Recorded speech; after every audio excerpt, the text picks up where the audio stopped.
तो hello and welcome प्यारे बच्चों, स्वागत है सभी का आज के अपने एक और नए लेक्चर के अंदर। और आज के इस लेक्चर में हम बात करने वाले हैं कोऑर्डिनेट ज्योमेट्री के बारे में। ठीक है, देखो कोऑर्डिनेट ज्योमेट्री का ये बेसिक लेक्चर है जिसके अंदर हम आपको बताएंगे कि किस तरीके से कोऑर्डिनेट्स हम एक्सिस के अंदर अप्लाई करते हैं, किस तरीके से उनको फाइंड करते हैं। और इस वाले लेक्चर के अंदर हम आपको इसका बेसिक बताने वाले। ठीक है, देखो बेसिक के अंदर आपको इन सारी चीजों के बारे में जानना होगा कि क्या होता है कोऑर्डिनेट्स, ठीक है, कोऑर्डिनेट प्लेन क्या होता है, ऑरिजिन क्या होता है, कोऑर्डिनेट एक्सिस क्या होता है, ठीक है, एक्सिसा क्या होता है, ऑर्डिनेट क्या होता है। उसके बाद क्या आप लोगों ने सुना है कार्टेशियन सिस्टम ऑफ कोऑर्डिनेट्स। ठीक है, कार्टेशियन सिस्टम ऑफ कोऑर्डिनेट्स, इसको ये आखिर किस चीज को बोला जाता है इसके बारे में अभी समझेंगे। ठीक है, कोऑर्डिनेट्स ऑफ अ पॉइंट क्या होता है, डिस्टेंस फॉर्मूला और मिड पॉइंट के बारे में जानेंगे। ठीक है, तो आज का लेक्चर जो है अपना ये बेसिक पर ही होने वाला है। तो जो बच्चे कोऑर्डिनेट ज्योमेट्री को बेसिक से पढ़ना चाहते हैं उनके लिए ये वाला छोटा सा लेक्चर हमारा होने वाला है। इसके अंदर आपको थोड़ी चीजें ही बताएंगे। ठीक है, चलिए स्टार्ट करते हैं आज का अपना ये लेक्चर। और इसकी शुरुआत हम करेंगे आपको कार्टेशियन सिस्टम ऑफ कोऑर्डिनेट्स से। ठीक है, यानी कि कोऑर्डिनेट प्लेन, ये दोनों बातें एक ही होती हैं। ठीक है, कार्टेशियन सिस्टम ऑफ कोऑर्डिनेट होता क्या है। तो देखो अब हम बात करने वाले हैं कोऑर्डिनेट्स ऑफ अ पॉइंट के बारे में। ठीक है, ये हमारे पास क्या है, ये हमारे पास कोऑर्डिनेट एक्सिस है जिसका ये ओरिजिन O है और ये x o x डैश हो गया, ये y o और y डैश हो गया। ठीक है, अब देखो हम किसकी बात कर रहे हैं, हम बात कर रहे हैं कोऑर्डिनेट्स ऑफ अ पॉइंट। ठीक है, ऑफ अ पॉइंट। देखो अभी आप ये समझ के चलो कि आपको इसके बारे में कुछ भी नहीं पता है। ठीक है, तो हम इसके बारे में जानेंगे। ये हमारे पास कोऑर्डिनेट एक्सिस है और किसी भी एक पॉइंट की हम बात करते हैं। मान लो यहाँ पर एक पॉइंट P है, अगर हमने आपसे कहा कि इस O से P तक अगर आपको पहुंचना है तो क्या करना होगा। तो सबसे पहले हम क्या करेंगे, इस पॉइंट P से एक परपेंडिकुलर ड्रॉ करेंगे इस x एक्सिस पर। ठीक है, x एक्सिस के जिस पॉइंट पर ये मीट करेगा उसको हमने बोल दिया कि ये M पॉइंट है ना। अब देखो इस पॉइंट तक पहुंचने के लिए हमें क्या क्या देखना है, मतलब क्या क्या डिस्टेंस कवर करनी है। सबसे पहले देखो आपको O से लेकर के M तक का डिस्टेंस कवर करना होगा। ठीक है, यानी कि OM डिस्टेंस जो है वो इस पॉइंट का जो होता है x कोऑर्डिनेट होता है। क्या होता है, इस पॉइंट का x कोऑर्डिनेट होता है। ठीक है, पॉइंट P का x कोऑर्डिनेट क्या होता है हमारे पास, ये OM डिस्टेंस जिसको x एक्सिस में कवर किया जाता है ना। इसको हम लोग एक स्पेशल नाम से बुलाते हैं जिसको कहते हैं एब्सिसा। क्या बोला जाता है, एब्सिसा बोला जाता है इस पॉइंट का। ठीक है, यूजुअली हम इसको x से डिनोट करते हैं। फॉर एग्जांपल इसका जो पहला एब्सिसा, जो इस पॉइंट का एब्सिसा होगा उसको हम x से डिनोट करेंगे। और ये हमने x वाले एक्सिस में डिस्टेंस कवर कर ली। अब हमें यहां से ऊपर की तरफ जाना है, यानी कि यहां से लेकर के P तक जाना है। तो ये जो PM डिस्टेंस है इसको बोला जाता है, जो डिस्टेंस PM है इसको बोला जाता है y कोऑर्डिनेट। ठीक है, क्या बोला जाता है, y coordinate of P। Special नाम इसका होता है ऑर्डिनेट। ठीक है, इसको हम लोग बोलते हैं ऑर्डिनेट और यूजुअली इसको हम y से डिनोट करते हैं। ठीक है, y से डिनोट करते हैं, किससे, y से। ठीक है, और यहां पर क्या होता है कि किसी भी पॉइंट के एब्सिसा और ऑर्डिनेट को अलग अलग हम लोग सेपरेट करते हैं कॉमा से और इसको इनक्लोज करते हैं स्मॉल ब्रैकेट के अंदर। ठीक है, और इस पूरे सिस्टम को यानी कि एब्सिसा और ऑर्डिनेट का जो कंबाइंड पेयर है इसको बोला जाता है कोऑर्डिनेट्स ऑफ पॉइंट P। ठीक है, ये हमारे पास है किसी एक पॉइंट को कोऑर्डिनेट एक्सिस पर डिनोट करने का तरीका, इंडिकेट करने का तरीका, है ना। अब देखो यहाँ पर क्या है कि कोई भी एक पॉइंट जो है, ठीक है, किसी भी एक पॉइंट को कोऑर्डिनेट एक्सिस पर इंडिकेट करा जाता है उसके कोऑर्डिनेट से। ठीक है, जी हमने पॉइंट P के कोऑर्डिनेट से क्या किया है, कोऑर्डिनेट एक्सिस में इस पॉइंट को इंडिकेट किया हुआ है ना। अब यहाँ पर जो x, y है ये क्या होता है, ये हमारे पास होता है एब्सिसा।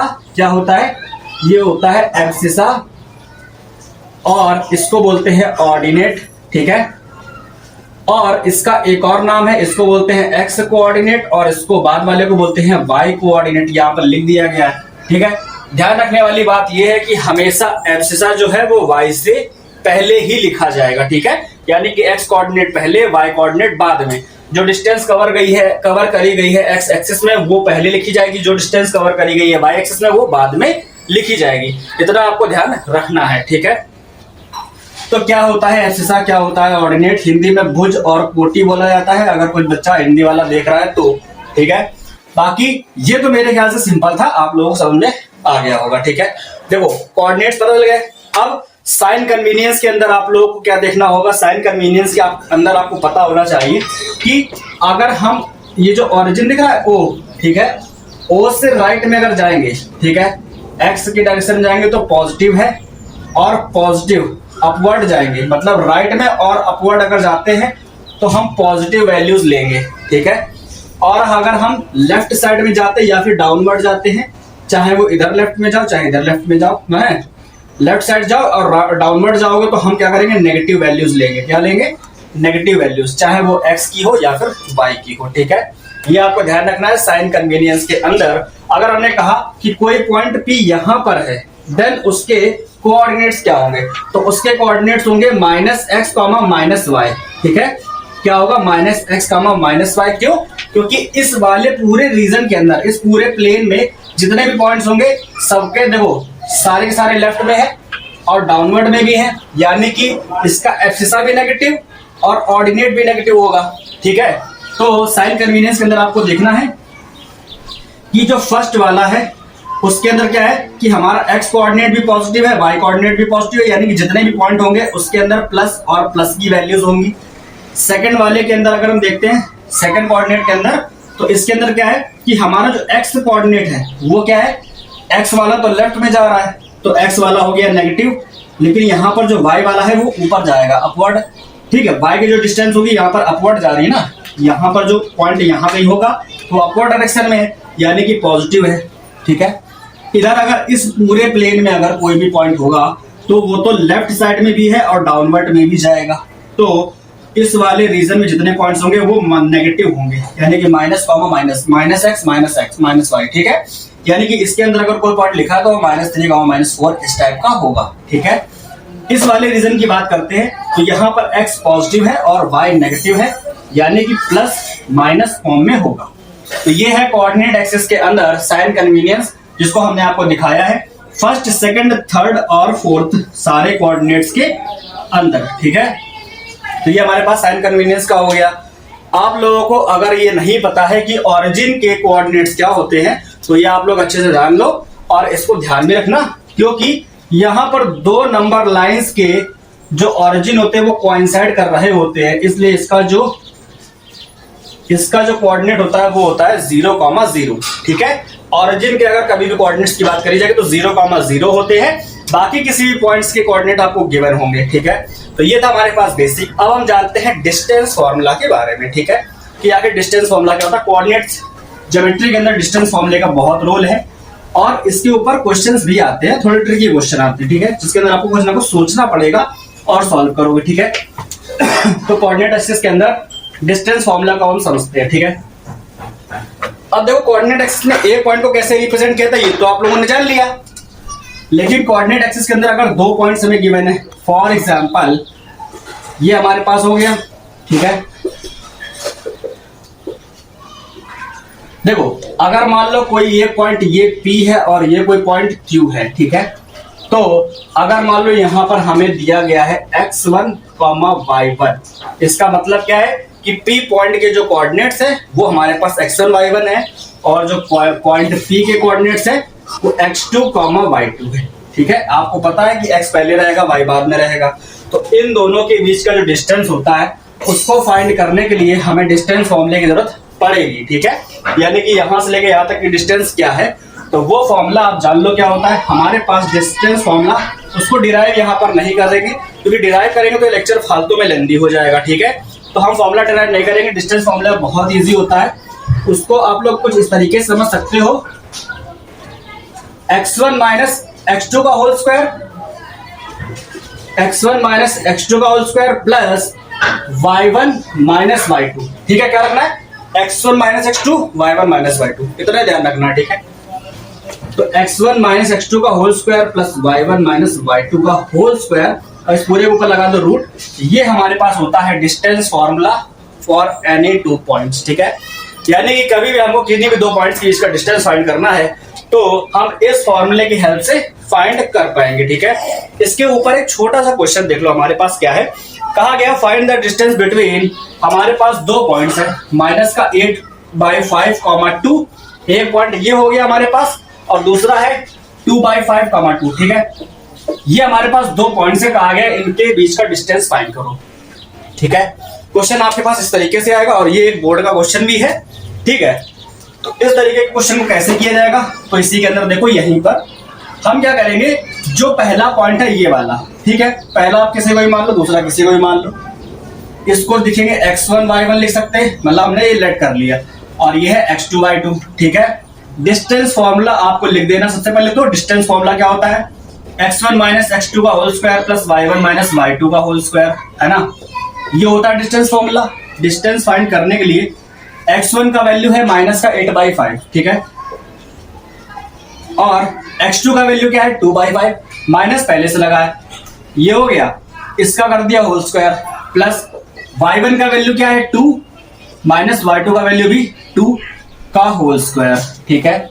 ये 2 से 2 कैंसिल, 0 हो गया, ठीक है। तो d इज इक्वल क्या आ गया, देखो ये वाला पूरा खत्म क्योंकि 0 हो गया, यही बच रहा और इसके ऊपर लगा स्क्वायर, तो इसके स्क्वायर से रूट भी कैंसिल हो जाएगा, तो सिर्फ ये वाली वैल्यू बचेगी, यानी कि ये रूट कैंसिल होकर के हमारे पास बचेगा ये माइनस का 8/5 माइनस का 2/5, 5 का ले लिया एलसीएम, माइनस का 8 माइनस का 2 माइनस का 10/5, 5 2 10।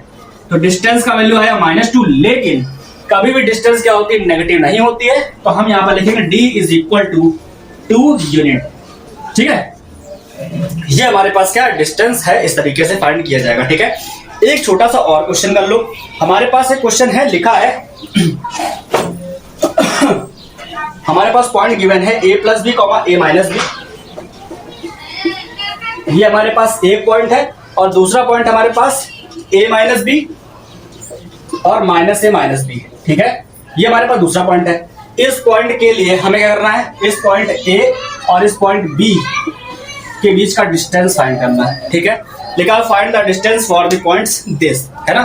और अगर कभी भी आपसे कहा जाए कि किसी पॉइंट का उसके ओरिजिन के साथ में, ठीक है, 6, -6 एंड ओरिजिन डिस्टेंस फाइंड करने को कहा जाए कि इस पॉइंट का ओरिजिन के साथ में डिस्टेंस फाइंड करो कितना है, यानी कि ओरिजिन से ये पॉइंट कितनी डिस्टेंस पर है, तो कैसे फाइंड करोगे, देखो ओरिजिन वाले क्वेश्चन बहुत इजी होते हैं। कैसे, आपको डिस्टेंस फॉर्मूला पता है, अगर कभी भी डिस्टेंस पूछी जाती है ओरिजिन से, तो आपको ये वाला फॉर्मूला यूज करना है जो हम बताने जा रहे हैं, ठीक है। डिस्टेंस फॉर्मूला हमारे पास क्या होता है, x1 माइनस x2 का whole square plus y1 minus y2 का होल स्क्वायर, ठीक है। अगर कोई पॉइंट x, y है, ठीक है, और ओरिजिन के कोऑर्डिनेट्स आप जानते हो 0,0 होते हैं, तो अगर हम इसको x1 y1 की जगह रखें, इसको हम x2 y2 की जगह पे रखें, तो x1 का वैल्यू यहाँ पर रखोगे तो क्या रहेगा x, ठीक है, माइनस x2 का वैल्यू 0 है, y1 का वैल्यू रखोगे तो y माइनस y2 का वैल्यू 0 है का होल स्क्वायर, है ना।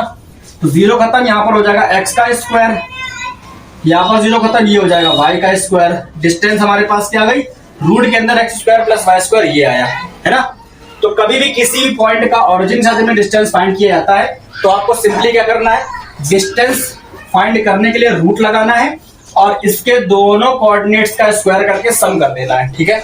बस बड़ा करना है, क्या लिखना है, d is equal to h square plus y square, आपको ये लिखना है क्योंकि यही डिस्टेंस का फॉर्मूला है किसी भी पॉइंट का ओरिजिन के साथ में डिस्टेंस फाइंड करने के लिए, ठीक है।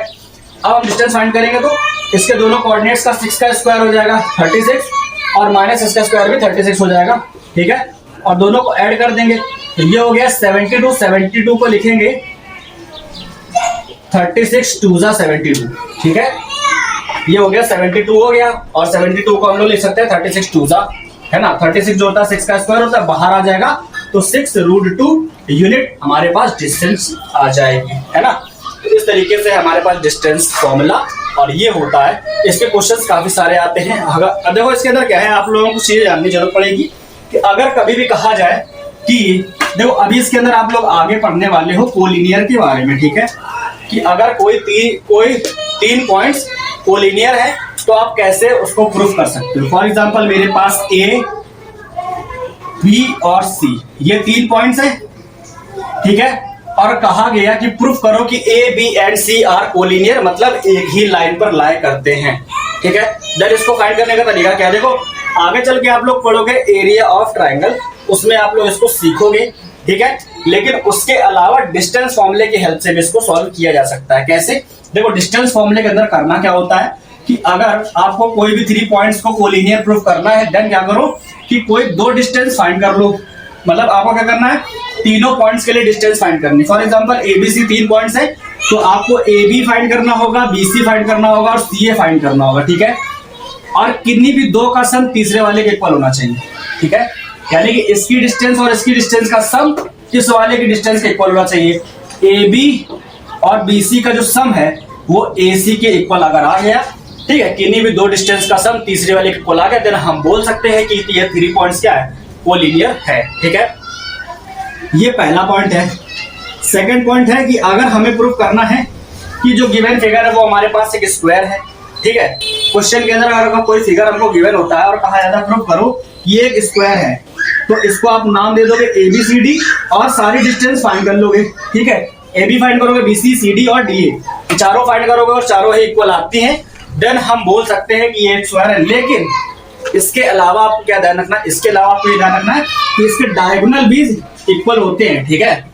इसकी चारों साइड इक्वल और डायगोनल भी इक्वल होंगे, है ना, आपस में इक्वल होंगे, डायगोनल साइड के इक्वल नहीं होंगे। AB BC CD DA और डायगोनल जो है वो आपस में इक्वल होंगे, तब हम बोल पाएंगे कि given figure is a square, ठीक है। अगर आपसे कहा जाता है कि तीसरा पॉइंट रोम्बस के बारे में आपने सुना होगा, ठीक है। अगर गिवन फिगर एक रोम्बस है, देन आप क्या करोगे, देन आपको करना क्या है, रोम्बस एक ऐसा फिगर होता है जिसके चारों साइड्स इक्वल होते हैं, ठीक है। यानी कि A B C और D, तो AB BC CD और DA ये चारों ही इक्वल होंगे, बट डायगोनल जो है वो इक्वल नहीं होंगे, ठीक है। डायगोनल आपस में इक्वल नहीं होंगे, तो ऐसे फिगर को हम लोग बोलते हैं रोम्बस, ठीक है। अब हम बात करते हैं रेक्टेंगल की, ठीक है। ये 3 पॉइंट्स हो गए, इस पर क्वेश्चंस आते हैं और आपके सिलेबस में है, तो आपको पढ़ना भी है इसको, है ना। अब हम बात करेंगे किसकी, इसके नेक्स्ट पॉइंट की। नेक्स्ट पॉइंट हमारे पास है रेक्टेंगल के ऊपर, ठीक। तो अगर कभी भी आपसे कहा जाए कि प्रूफ करो given figure is a rectangle, then आपको क्या करना है, रेक्टेंगल के अंदर ये देखो, ये कुछ इस तरीके का होगा, है ना। रेक्टेंगल में क्या होता है कि अपोजिट साइड्स इक्वल होती है। क्या होता है, अपोजिट साइड्स, यानी कि AB जो है वो CD के इक्वल होगा और AD जो है वो BC के इक्वल होगा, ठीक है। और डायगोनल्स आपस में इक्वल होंगे। डायगोनल्स क्या होंगे, आपस में इक्वल होंगे, देन हम प्रूफ कर सकते, देन हम बोल सकते हैं कि given figure is a rectangle, ठीक है। तो ये हो गया रेक्टेंगल के लिए। बट अब हम बात करते हैं पैरेललोग्राम की, ठीक है। पैरेललोग्राम की बात करते हैं,